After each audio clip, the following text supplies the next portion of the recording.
বুঝতে পারছেন প্রবেশ সব দেখতে রাবড়ি এখান থেকে এখন আর পারা যাচ্ছে না খিদে পেয়েছে। অ্যান্ড ফাইনালি স্টার্ট হচ্ছে আমাদের Rajasthan group tour December 2025 A.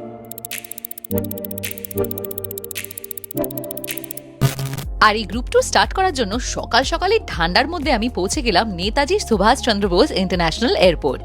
But wait দাঁড়ান, তার আগে welcome back to my channel Uronchondi মেঘনা। এখন আমি আছি আমাদের নেতাজি সুভাষ চন্দ্র বোস ইন্টারন্যাশনাল এয়ারপোর্টে। ইন্টারন্যাশনাল এবার যাচ্ছি না, যাচ্ছি ডোমেস্টিক, আপনারা বুঝেই গেছেন। সেটা হলো রাজস্থান গ্রুপ ট্যুর। আমার রাজস্থান গ্রুপ ট্যুর যেটা ফার্স্ট টাইম আমি অ্যারেঞ্জ করেছি উইথ ট্রাভেল ভেঞ্চার ট্যুরস। যারা এবার আসতে পারছেন খুবই ভালো, আর যারা এবার আসতে পারছেন না ভিডিওটা দেখুন যদি আপনাদের ভালো লাগে, আর দিয়ে ফিউচার যে এবার গ্রুপ ট্যুরস গুলো আসছে আমার সাথে ওগুলো আপনারা জয়েন করতে পারেন। তো চলুন এখন ওয়েট করি, বিকজ ফ্লাইট যেন প্লিজ ডিলে না হয়, টাইমে যেন আমরা দিল্লি পৌঁছে যাই। ঠাকুর করে না হয়েছে ফ্লাইট ডিলে আর না ক্যান্সেল, আর ফাইনালি আমি পৌঁছে গেছি দিল্লি। আচ্ছা, আপনারা কিন্তু একদম কনফিউজ হবেন না। ভাবতেই পারেন এদিকে বললো রাজস্থান গ্রুপ ট্যুর, এদিকে দিল্লিতে গেছে।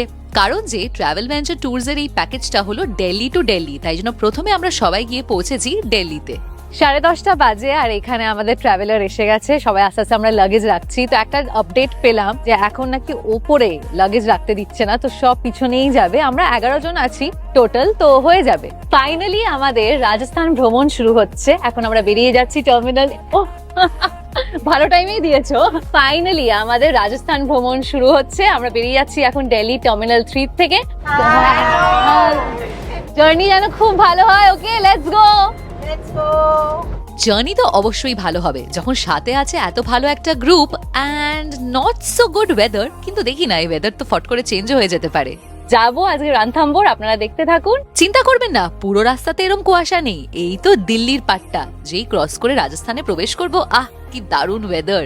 কিন্তু তার আগে ট্রাভেল ভেঞ্চার ট্যুরস আমাদের দিয়ে গেল টুপি পরাবে না, শুধু দিয়েই গেছে। আর তারপরে আমাদের করালো ব্রেকফাস্ট।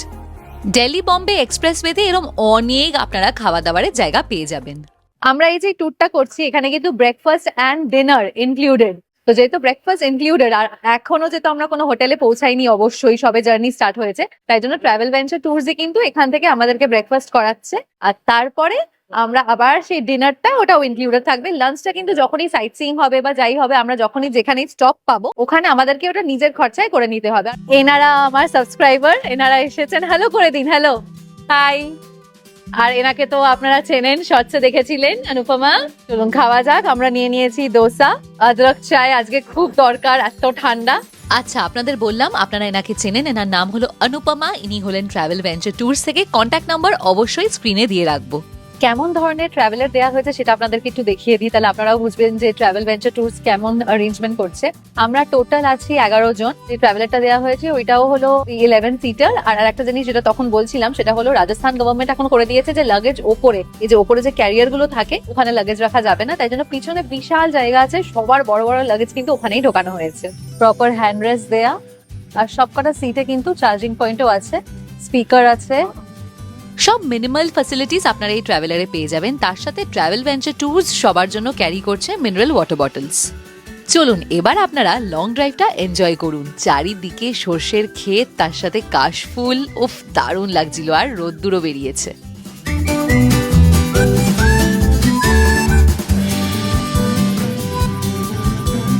যেমন ভালো ভিউ ওইরকম লম্বা জার্নি, সেই 397 কিলোমিটার দিল্লি থেকে রানথাম্বোর। 6 থেকে 8 ঘন্টা তো লাগবেই।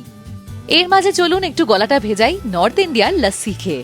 এখন বাজে 5:08 সন্ধ্যেবেলা। এবার আমাদের কলকাতায় তো এতক্ষণে ভালোই অন্ধকার হয়ে গেছে, আর এদিকে তো জানেন আপনারা যে সানসেট একটু পরে হয়। তো আমরা একটা ধাবার সামনে সবাই একটু চা খেলো, আমি লস্যি খেলাম। আর এখানে ভর্তি পেয়ারা। স্পিতিতে কিন্নরে গিয়ে ভর্তি আপেল পেয়েছিলাম, যেমন এখানে আবার ভর্তি পেয়ারা। প্রথম দিনের এই জার্নিটা কিন্তু একটু লম্বা, মানে একটু না বেশ লম্বা। তারপরে ফাইনালি গিয়ে পৌঁছাবো রানথাম্বোর। আর আজকে কিন্তু কোনো সাইট সিইং নেই, একেবারে কাল থেকে।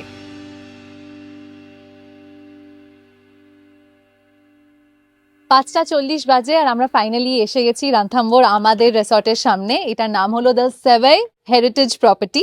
প্রপার্টিটা বাইরে থেকে এইরকম, এই যে সবাই ঢুকছে এখন, আমাদের লাগেজ নিয়ে যাওয়া হচ্ছে। চলুন আমি ভেতরে গিয়ে এবার একটু লবিটা দেখাই। এইটা হলো লবি এন্ট্রেন্স। ওয়াল পেন্টিং গুলো একদম সুন্দর করা, একদম যেমন ওদের ময়ূর থাকে বা হ্যাঁ বাহ।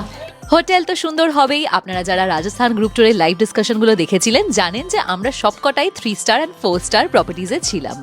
ওয়াও, এই জায়গাটা দারুণ, পুরো হাভেলি হাভেলি একটা ফিল হচ্ছে।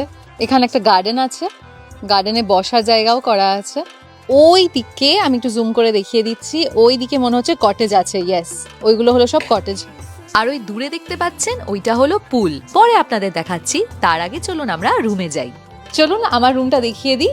তো এটা হলো টুইন বেডেড রুম, আর বাকি যে ফ্যামিলিজরা এসেছে ওদের কিন্তু সব ডাবল বেডরুম। সামনে এরম ভিউ থাকছে কটেজগুলোর, আর ওই দিকটা হলো সুইমিং পুলটা, আমাদের এরম ব্যালকনি, আর ঠিক এখানে হলো রুম।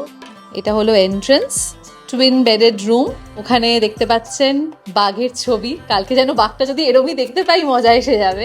দুটো মিনারেল ওয়াটার বটল দেয়া আছে, ফোন আছে, কেটেল আছে, এখানে একটা মিরর আছে, ওখানে দুটো চেয়ার দেয়া আছে। বেশ বড় কিন্তু রুমটা, বেশ বড়। ভিডিওটা জানি না কতটা বোঝা যাচ্ছে, কিন্তু বেশ বড়।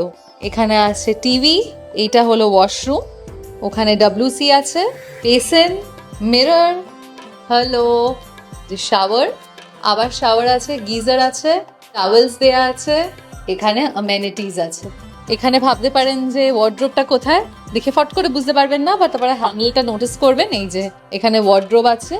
আর আপনারা যারা ফ্যামিলি আসবেন আপনারা কিন্তু ডাবল বেডরুম পাবেন। তো আপনাদেরকে একবার দেখিয়ে দিচ্ছি যে ডাবল বেডরুমটা কেমন টাইপের দেখতে। স্টাডি টেবিল আছে, ওয়ার্ড্রোব আছে, টিভি, ওখানে কফি টেবিল অ্যান্ড চেয়ার, আর এই যে এইটা হলো কিং সাইজ বেড। এরম ধরনেরই বেড থাকবে ডাবল বেডরুমে। আর সবকটা রুমসই অবশ্যই এসি রুম, যদিও বা এখনের ওয়েদারে এসি চালাতে হবে না। ডিনারে আমরা এসে গেছি, আর ডিনার কিন্তু এখানে বুফে দেওয়া আছে। আর যেহেতু আমাদের ননভেজ ইনক্লুডেড, নন ভেজিটেরিয়ান, সেটা কিন্তু আমাদের টেবিলে দেওয়া। রাজস্থানী এখানে জানেন অনেকজনই বেশিটাই হলো ভেজিটেরিয়ান, তাই জন্য আমাদের ননভেজ খাবার এখানে রাখা নেই, তো ওটা আলাদা করে দেখিয়ে দিচ্ছি। চলুন আপনাদেরকে ডাইনিং এরিয়াটা দেখিয়ে দিই, যেখানে আমরা ব্রেকফাস্ট আর ডিনার করব। সাথে তাড়াতাড়ি খেয়ে নিই, কারণ কালকে সকাল সকাল বেরোতে হবে সাফারির জন্য। ডিনার বুফেতে ছিল রুটি, তাও আবার পুরো মাখন মাখানো। এখানে সুজি, পালক পনির, মিক্সড ভেজিটেবল, ডাল ফ্রাই, জিরা রাইস, স্যালাড আর পাঁপড়। আর আলাদা করে আমাদের গ্রুপের জন্য ছিল চিকেন। ঝটপট করলাম খাওয়া দাওয়া। পালক পনির আর চিকেনটা দারুণ ছিল। এবার চলুন বেরিয়ে পড়ি সাফারির জন্য। Hello everyone, good morning. আজকে হলো 21 ডিসেম্বর 2025। এখন বাজে সকাল 6:30। দেখে বোঝা যাচ্ছে না কেন আমরা আছি রাজস্থানের রানথাম্বোরে, আর এখানে এখনো সানরাইজ হয়নি, অন্ধকার হয়ে আছে, তার মধ্যে ওইরকম কুয়াশা। আর আমরা যাচ্ছি এখন সাফারিতে, Ranthambore safari, the land of tigers. আর বলে দিই যে এই যে টাইগার সাফারিটা, এটা কিন্তু ট্রাভেল ভেঞ্চার ট্যুরস থেকে ইনক্লুডেড সবার জন্য। তো চলুন যাওয়া যাক, লেটস সি কি দেখা যায়। ঘুরতে গেলে কিন্তু বাঙালিদের দেখতে হয়।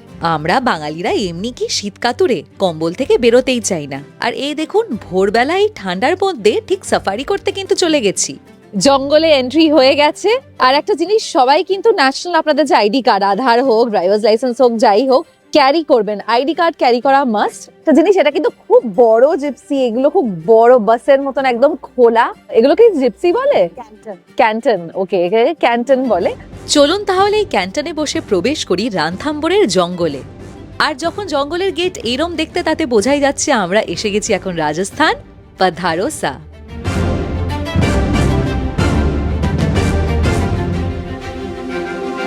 রানথাম্বোর ন্যাশনাল পার্ক 1955 সালে সাওয়াই মাধোপুর গেম স্যাংচুয়ারি হিসাবে প্রতিষ্ঠিত হয়েছিল।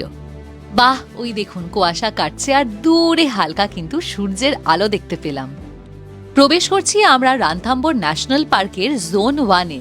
তো এখানে এই যে রানথাম্বোরের যে জঙ্গল, এখানে কিন্তু 80% যেটা নন ট্যুরিস্টদের জন্য ফরেস্ট ডিপার্টমেন্টের, আর 20% ট্যুরিস্টদের জন্য। এবার 20% যেটা, তার মধ্যে ওটাকে 10 খানা জোনে ভাগ করা আছে।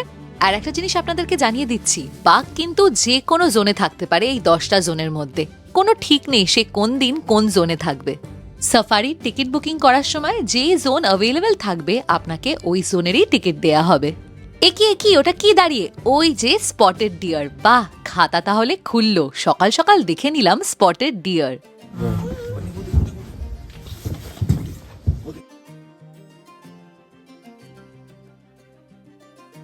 প্রথমে একটু ভয় আর লজ্জা পাচ্ছিল, কিন্তু না, তারপর ঠিক ভালোভাবেই রাস্তাটা ক্রস করলো।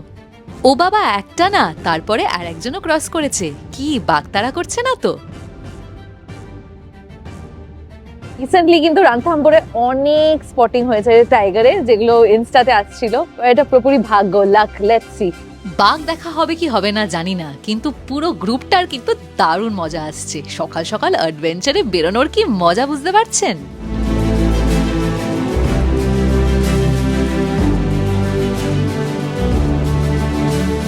রানথাম্বোর ন্যাশনাল পার্কে রয়্যাল বেঙ্গল টাইগার অবশ্যই আছে, কিন্তু তাছাড়া আপনারা দেখতে পাবেন স্পটেড ডিয়ার, সাম্বার, ব্ল্যাক বাক আর বিভিন্ন ধরনের পাখি।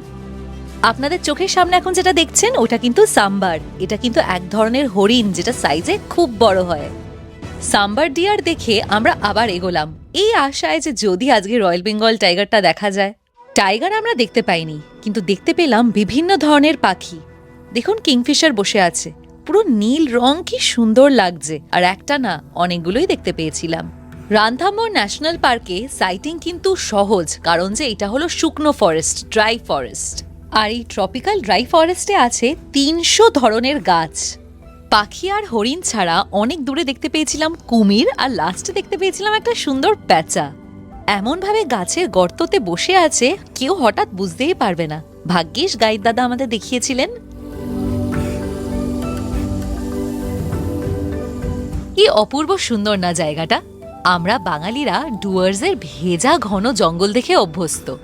এই পাহাড়ি শুকনো ন্যাড়া জঙ্গল দেখে বেশ ভালো লাগছে, একটা অন্য ধরনের অভিজ্ঞতা। বাহ, হরিণ এখানে ভালোই দেখা যায়। আবার একটা সাম্বার ডিয়ার দেখতে পেলাম, আর এবার আবার আরো বড় সাইজের। সাফারি শেষ হলো আর হোটেল ফিরে জানতে পেলাম যে আজকে যারা জোন 3-তে গেছিল ওরা কিন্তু বাঘ দেখতে পেয়েছে, ছবিও দেখেছিলাম।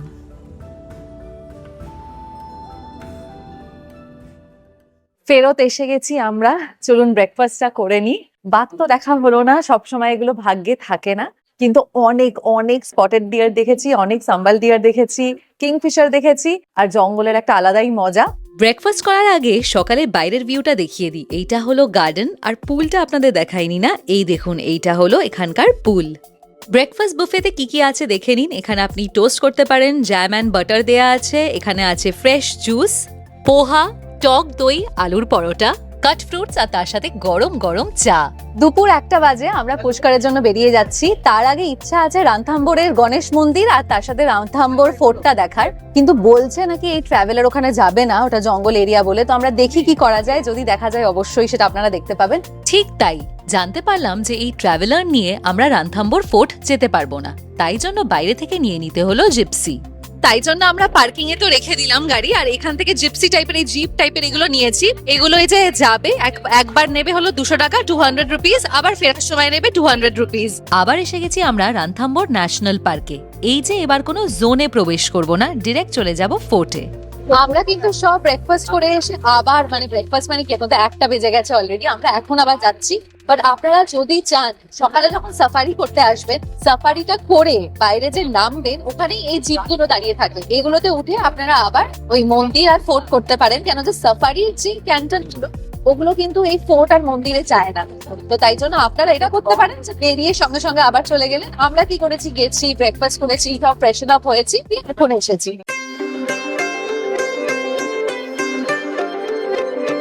যা মনে হচ্ছে, যা শুনলাম, যে ওই টপ পর্যন্ত পৌঁছাতে গিয়ে 300টা সিঁড়ি আছে।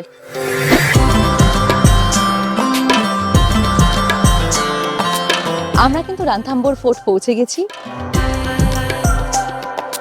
চৌহান রাজবংশের রাজপুত রাজা সপল দক্ষ ওই 10ম শতাব্দীর মাঝামাঝি সময় রানথাম্বোর দুর্গের ভিত্তি স্থাপন করেন। ফোর্টটা পুরনো, রুইন্স হয়ে আছে, সাজানো গোছানো না, কিন্তু ভালো লাগবে। আর মনে রাখবেন 300টা সিঁড়ি কিন্তু উঠতে হবে।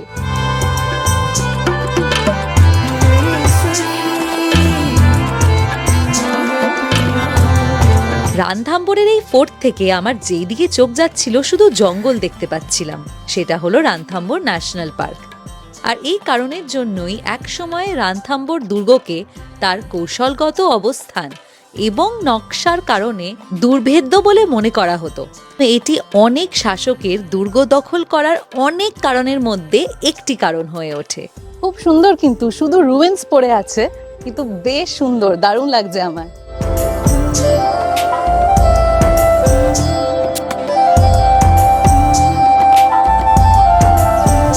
700 ফিটের উচ্চতাতে এই ফোর্ট এখন একটা ইউনেস্কো ওয়ার্ল্ড হেরিটেজ সাইট। এখানে মন্দির, এই যে বাইরে জুতো খুলে আপনারা ভেতরে যেতে পারেন, ভিডিও করছি না। মন্দিরের ভেতরে ভিডিও না করলেও অসুবিধা নেই, অবশ্যই গিয়ে দেখবেন, খুবই সুন্দর। এখানে গণেশ মন্দির, শিবলিঙ্গ, তার সাথে জৈন মন্দির সব আছে।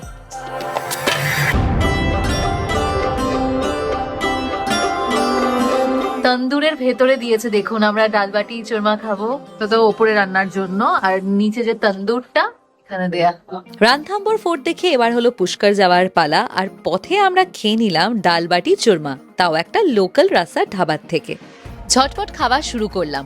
ডালবাটিটা আমার আহামরি লাগেনি, কিন্তু এই যে দেখছেন চুরমা, এটা হলো মিষ্টি ডেজার্ট, খুব ভালো ছিল। ডাল বাটিটা আমার ঠিকঠাক লেগেছে, কিন্তু চুরমাটা খুব ভালো। আপনাদেরকে দেখাই, মানে অত তাড়াতাড়ি তো খেতে পারলাম না, তাই জন্য বললাম বাটিরটা প্লাস্টিকে দিয়ে দিতে। খুব টেস্টি, আমার খুব ভালো লেগেছে এটা। খাওয়া দাওয়া করে এবার হলো একটা লম্বা জার্নি, সে 307 কিলোমিটার, 5.5 থেকে 6 ঘন্টা তো লাগবেই লাগবে। আর এই অন্ধকার রাস্তায় কি করা যায়, সবাই মিলে শুনলাম তারানাথ তান্ত্রিক। আর যে দেখলাম রাস্তায় বেশ আলো দেখা যাচ্ছে, বুঝলাম আমরা এসে গেছি আজমের। রাত্রির 10টা বাজে আর ফাইনালি আমরা 5 ঘন্টার জার্নি করে পৌঁছেছি পুষ্কর। সাইট সিইং এই ব্লগে থাকছে না, কালকে সকালে শুরু করব সাইট সিইং, যেটা পরের এপিসোডে থাকবে। চলুন তার আগে আপনাদের প্রপার্টিটা দেখিয়ে দিই, আর তারপরে করব ডিনার আর দিয়ে ঘুম। বাস আজকের দিনটা এইটা আমাদের প্রপার্টি। বাহ কি ভালো লাগছে দেখুন, সত্যি মনে হচ্ছে আমরা একটা কিলাতে আছি যেন। যাওয়া যাক, সামনে আবার ওখানে ক্যানন, বাহ হাতি। না বললে আপনারা হয়তো বুঝতেই পারতেন না যে এটা একটা রিসর্ট। সত্যি মনে হচ্ছে না কোনো ফোর্টে এসে গেছি। এই প্রপার্টিটার নাম হলো সজ্জন বাগ রিসর্ট, আর এটা হলো পুষ্করে। ভালো লাগবে ওখানটা, দেখো। হ্যাঁ বেশ ভালো লাগবে। আমার এত ভালো লাগছে দেখে, আপনাদের কি করে বোঝাই। এই যে আমরা এতটাই রাতে ফিরেছি, এখন আমরা মানে হাল্লাও করতে পারবো না, খেয়েদের নিজেদের রুমে ঢুকে যেতে হবে। কালকে সকালে অবশ্যই আমার ইচ্ছা আছে, রুম ট্যুরটা সন্ধ্যাবেলায় দিয়ে দিচ্ছি, ওটা আমার মনে হয় না খুব বেশি ডিফারেন্স হবে সন্ধ্যে না রাত্রির বেলা, কিন্তু ইচ্ছা আছে বাকি প্রপার্টিটা যদি একটু সকালে দেখাতে পারি আপনাদের যে কেমন লাগছে।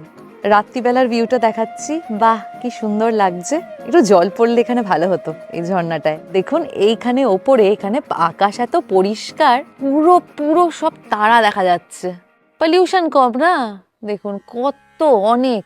কালকে সকাল সকাল বেরিয়ে যেতে হবে পুষ্কর সাইট সিইং এর জন্য, তাই জন্য আপনাদেরকে হালকা এখনই প্রপার্টিটা দেখিয়ে দিচ্ছি। কি সুন্দর লন আর গার্ডেন, অপূর্ব লাগছে জায়গাটা। আর তার সাথে এখানে কিন্তু ডুপ্লেক্স আর কটেজও আছে। এসে গেছি, আজকে কিন্তু সবাই সেম ফ্লোরে। চলুন আপনাদের রুমটা দেখিয়ে দিচ্ছি। আমাদের হলো 204, এইটা হলো এন্ট্রেন্স। ওফ, এই পুরোনো স্টাইলের রুমগুলো জাস্ট দারুণ লাগে। এখানে তো এখন জিনিসপত্র ভর্তি, না হলে এখানে সোফা, বিভিন্ন ধরনের পেন্টিং করা, আমার দারুণ লাগে রাজস্থানের এই রুমগুলো। আমাদের টুইন বেড, তো টেনশন নেবেন না, কিন্তু এখানে কিন্তু ডাবল বেডরুম মানে কিং সাইজ বেডও আছে। আমি আর অনুপমা আন্টি যেহেতু থাকছি, তো আমরা টুইন বেড নিয়েছি। এবারে এখানে আপনাদের ড্রেসিং টেবিলটা দেখাচ্ছি, কি দারুণ লাগে এরকম ড্রেসিং টেবিল। ড্রেসিং টেবিলটা দেখুন কি সুন্দর, আগেকার দিনের স্টাইল, বাহ দারুণ লাগে। এখানে একটা টেবিল আছে যেখানে কেটেল আর টি, মিল্ক স্যাশে এগুলো আছে, মিল্ক পাউডার। টিভি আছে, এইদিকে একটা ওয়ার্ড্রোব, আর সেই আগেকার দিনের স্টাইল। আসলে হলো এটা আলমারি, ওখানে একটা বসার জায়গা, এদিকে আর একটা জানলা। এখন খুলে লাভ নেই, কারণ যে ভিউ পাবো না। ওইদিকে দেয়ালের একটুখানি ওঠা ওরম আছে, কিন্তু এগুলো কিন্তু এসি রুম, হ্যাঁ বলে দিই। এখানে আমাদের টুইন বেড, আর দুদিকেই আছে বেডসাইড টেবিল। ওয়াশরুমটা দেখে নি প্লিজ, যেন পরিষ্কার হয়, আমার খুব কনসার্ন একটা ওয়াও পরিষ্কার। বেসিন, ওখানে আছে আয়না, এদিকে শাওয়ারের জায়গা আলাদা করে, এদিকে আছে ডব্লিউসি, গিজার তো অবশ্যই আছে। রুম দেখিয়ে আমি এসে গেছি নিচে ডিনারের জন্য, আর এইটা হলো পুল এরিয়া। অবশ্যই নেক্সট এপিসোডে সকালে কেমন দেখতে লাগছে সেটা দেখাবো। এইটা হলো ডাইনিং হল, বেশ বড়। তার সাথে জানিয়ে দিই যে আমাদের ব্রেকফাস্ট বুফে আর ডিনার বুফে দুটোই এখানে দেয়া হবে। ডাইনিং হলের সাথে একটা ওপেন টেরেস এরিয়াও আছে, যেটা সকালে দেখতে পেলে বেশি ভালো হবে, পুরো পুষ্কর এখান থেকে দেখা যায়। তো চলুন আপনাদের দেখিয়ে দিচ্ছি কি খাবার আছে। আর এখানে কিন্তু ভেজিটেরিয়ান ফুড, পুষ্কর সবাই জানেন এখানে মন্দির ভর্তি, আর এমনিও রাজস্থানীরা মেইনলি ভেজিটেরিয়ান, তাই জন্য এখানে কিন্তু ভেজ খাবার, এটা আগের থেকেই বলে রাখছি। ডিনারে আছে রুটি, জিরা রাইস, ডাল ফ্রাই, মিক্স ভেজ, পনির, স্যালাড আর পাঁপড়। ডিনারে বসে গেছি, এবার ডিনারটা ঝটপট সেরে ফেলি। ডেজার্টে আবার পায়েস দিয়ে গেছিল। খাওয়া দাওয়া করা হয়ে গেছে, ভালো খাবার ছিল। এর আগের প্রপার্টিটায় আর একটু বেশি ভালো লেগেছিল টেস্টটা, কিন্তু এটাও ভালো ছিল, বাজে না। আর ক্ষীরটা তো খুবই টেস্টি ছিল। তো এইটাই হলো first episode of Rajasthan group tour. মনে রাখবেন, যারা মিস করছেন পরের গ্রুপ ট্যুরে অবশ্যই জয়েন করবেন। এখন তাহলে যাওয়া যাক, আর তার আগে আপনাদের যেটা করতে হবে সেটা হলো ভিডিওটাকে লাইক এন্ড শেয়ার অ্যান্ড চ্যানেলটাকে সাবস্ক্রাইব করতে ভুলবেন না। দেখা হচ্ছে এর পরের ব্লগে। বাই।